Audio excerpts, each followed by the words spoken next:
ایک آدمی محمود غزنوی کے پاس نا اپنا کیس لے کے آیا، مدعی بن کے آیا. اس نے کہا بادشاہ میرا کیس بڑا نرالا ہے. بادشاہ سلامت نے کہا وہ کس طرح؟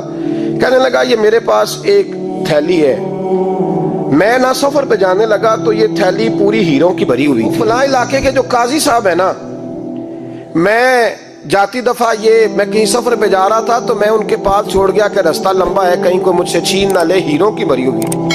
کچھ دنوں کے بعد میں واپس آیا ہوں، قاضی صاحب نے مجھے تھیلی واپس کی ہے تو اس میں ہیروں کی بجائے کھوٹے سکے نکلے. اب میں نے قاضی صاحب سے کہا ہے تو قاضی صاحب تو میرے گریبان تک آتے ہیں، وہ کہتے ہیں بتا کہیں سے پھٹی ہے، کھلی ہے؟ وہ جس طرح ٹانکے لگا کے تو نے سی تھی اسی طرح لگے ہوئے ہیں کہ نہیں؟ تو حضور لگے بھی بالکل اسی طرح ہے، نہ پھٹی ہے نہ کھلی ہے. اب میں لٹ گیا ہوں، میری کل عمر کی کمائی ضائع ہو گئی، کھوٹے سکے کہاں اور ہیرے کہاں؟ تو مہربانی کریں. اور آپ کی بارگاہ میں اللہ رسول کے نام پر حلف دیتا ہوں کہ میں ہوں بالکل سچا. محمود غزنوی کہنے لگے تو جا، تھیلی چھوڑ جا، اور جب میں تجھے بلاؤں گا پھر دوبارہ آنا. وہ شخص چلا گیا. محمود غزنوی اٹھے، دربار برخاست کیا، لوگوں سے کہنے لگے چلے جاؤ، میں 3 دن کے لیے سیر کرنے جا رہا ہوں، 3 دن کے بعد لوٹوں گا. اکیلے جب رہ گئے نا محمود دربار میں تو محبوب نے چھری منگائی. وہ جس تخت پہ بیٹھتے تھے وہاں گدا بچھا ہوا تھا، یہ گدا پڑا ہے نا، وہ گدا بچھا ہوا تھا. محمود نے چھری کے ساتھ اس کو پھاڑ ڈالا اور چھری جیب میں رکھی نکل گئے. کہنے لگے میرے بعد کوئی میرے دربار والے احاطے میں داخل نہ ہو. محمود چلے گئے. اب وہ صفائی کرنے والا جب آیا نا، اس نے آ کے دیکھا تو گدا تو پھٹا ہوا ہے. اس نے شور ڈال دیا، پہرے دار بھی آ گئے، فلاں صاحب بھی آ گئے، فلاں صاحب. اس نے کہا وہ خدا کے بندو، اس کا گدا پھٹ گیا ہے، وہ تو مار ڈالے گا. اس نے کہا تھا سوائے صفائی اور نگرانی والے کے دوسرا آئے کوئی نہ، اور یہاں آیا بھی کوئی نہیں.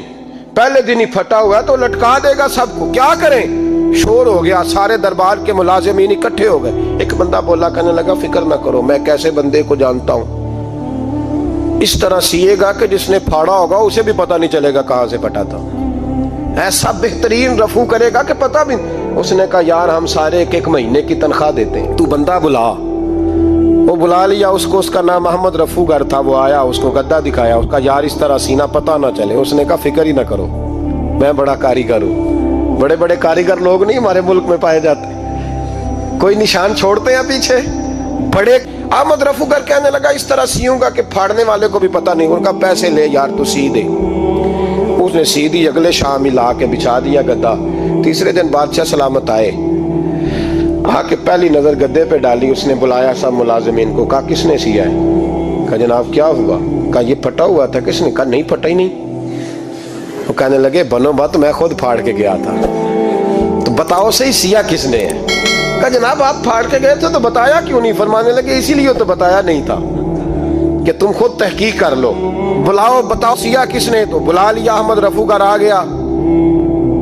اس کو جب بلا کے سامنے بادشاہ کھڑا کیا، کہا بھئی تم نے سیا ہے؟ کہنے لگا حضور آپ کے سارے ملازم کٹھے ہو کے آئے تھے، میری غلطی کوئی نہیں. کہا نہیں یار تو بڑا کاریگر ہے، میں نے اپنے ہاتھ سے پھاڑا تھا پر مجھے بھی نہیں پتا چل رہا کہاں سے پھٹا تھا. اچھا یہ بتا یہ تھیلی جو ہے یہ بھی تو نے سی تھی؟ اس نے کہا جی آپ کے خادم کا ہی کارنامہ ہے، وہ فلانے علاقے کے قاضی صاحب آئے تھے، اس میں سے ہیرے نکال کے تو کھوٹے سکے بھرے تھے، تو مجھے بھی تھوڑا سا حصہ ملا تھا. محمود نے سارے گواہ بھی اکٹھے کر لیے، ثبوت بھی اکٹھے کر لیے. پھر قاضی کو بلایا، پہلے سارے ثبوت اور گواہ کیس حل کر لیا. پھر ہمارے ہاں یہ حال ہوتا ہے کہ مدعی 2-3 ہفتے کے بعد خود ہی ہاتھ باندھ جاتا ہے، کہنا تسی میری جان چھڈو، مجرم پھڑو پاوے نہ پڑھو. وہ کہتا ہے مجھے معافی دو، میں رہا.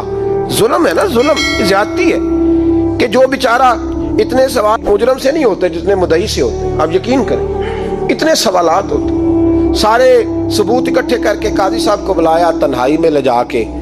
محمود غزنوی نے کہا قاضی صاحب آپ سے غلطی ہو گئی، غریب آدمی تھا، وہ لٹ گیا ہے، اس نے تو بڑی مشکل سے کچھ ہیرے جمع کیے تھے اور اس کی کل کائنات تھی، تو آپ اس کا مال اسے دے دیں، بات ختم. قاضی صاحب کہنے لگے آپ مجھ پہ الزام لگا رہے ہیں، سوال ہی نہیں پیدا ہوتا.